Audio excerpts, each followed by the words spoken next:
focus on the Raheem Sterling news. He's expected to tell Brendan Rodgers he wants out of Liverpool later this week when the pair hold talks. Manchester City and Arsenal have been linked with him. Lots of European clubs have expressed an interest as well. Let's speak to BBC Sports' Ben Smith, who is following this story. Maybe not that much of a surprise, but maybe a surprise that it's broken now, Ben? I think perhaps that's right, Chappers. I mean, obviously we knew there were issues, long-running issues around this saga, I suppose it's become. The contract negotiations started way back at the end of last year, and the fact that he didn't want to sign a deal before the end of the season or even talk about signing one was enough of a hint that all was perhaps not well. It's no secret that he's hugely disappointed that the club have missed out on Champions League football this season, and I think as the owners are at Liverpool, and as everyone is, but I think perhaps coming now, it is something of a surprise to know that he's made up his mind quite this swiftly and intends to tell Brendan Rodgers and Ian Ayre, the Liverpool chief executive, on Friday. I'm actually told that Raheem Sterling has already made it clear to Brendan Rodgers that he wishes to be sold this summer. He did so, I'm told, before the Chelsea game on May the 10th, and Liverpool are basically hoping that they can persuade him in some last-ditch effort to sign a new deal on Friday, and I'm told that's very much an uphill battle and they won't succeed with that. The talks, were they planned anyhow, and obviously Liverpool had viewed them as hopefully contract negotiations, or have Sterling's camp brought these talks forward? Do you know? Well, I think what I was told is that Sterling felt before that Chelsea game that he needed to say something. I think it was clear then that Liverpool weren't going to be in the top four, Chappers, and I think it was then that Raheem Sterling made that clear to Brendan Rodgers. What has happened is that has then prompted Liverpool to try and organise these talks before the end of the season, before that final game against Stoke City on Sunday. Ian Ayre and Brendan Rodgers will both be there. That's the first time that's happened for some time with regards to Raheem Sterling. And I think they're going to hope to try and pull something in the bag. Clearly, Liverpool are going through a difficult time. It's been a difficult few weeks for them. And for this to come so quickly after Steven Gerrard has bid farewell to Anfield on Saturday, I think it's a worrying time for Liverpool Football Club. For their part, they've made no official comment. They are privately saying they have absolutely no intention of letting Raheem Sterling leave this summer. Clearly, that's a difficult position. He'll be entering the last 2 years of his contract. And as all of us know, in football situations, when a player goes into those last 2 years, his value starts to diminish. Maybe we're looking at £35-40 million for a player like Raheem Sterling right now. What that might be in January or even this time next year, I don't know. It would be harder, perhaps, for Liverpool to hold out for a price like that. Obviously, you can't reveal your sources.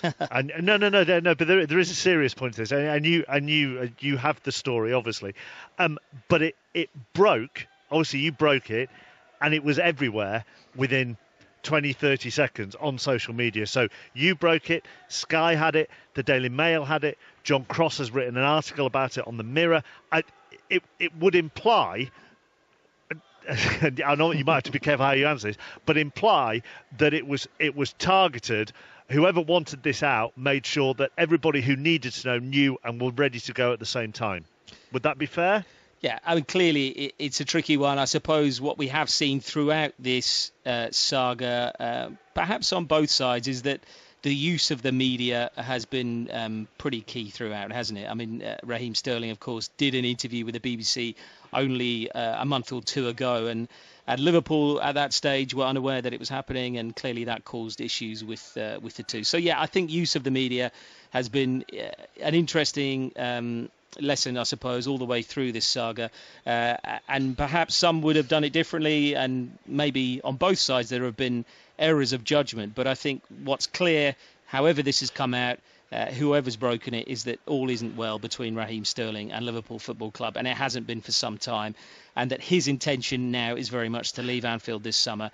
Liverpool's, on the other hand, is very much to keep that player, but whether they want to keep a player who wants to go and has made up his mind, we've seen it before. It's a very difficult situation for a football club to be in. We know there's interest from Manchester City, seem to be the front runners all along, and I get the sense that Raheem Sterling would like to stay in England in the Premier League. But there are options, of course, overseas. We've heard Zinedine Zidane of Real Madrid himself say that they're monitoring him. But I get the sense that Raheem Sterling would like to stay in England and in the Premier League. So is there any chance that Brendan Rodgers will think, given my relationship with Sterling, given what I have done for Sterling over the last couple of years, that I might still be able to persuade him to stay? He may do, Chappers. It's possible, of course, and we've seen it in the past with players who seem to be destined to leave Anfield. You think back to Luis Suarez and that famous £40 million and £1 bid from Arsenal, and you thought it was no way that Suarez could say. He went public, he said he wanted to leave, and yet Rodgers found a way. I get the sense in this instance that it's actually gone even further than that. And yes, the relationship between Raheem Sterling and Brendan Rodgers is on the surface a good one, I'm told. But I've also heard a few things from around the club and from various different sources around Liverpool to suggest that actually, once you look beneath that surface, it isn't quite as good as it might be. It's even been suggested to me that Sterling may have signed a new deal if another manager had been in place. And that perhaps hints at problems that we haven't quite got to the bottom of just yet, and perhaps suggests that actually this has gone too far. Now, Liverpool say, as I've said already, that they want to keep him come what may.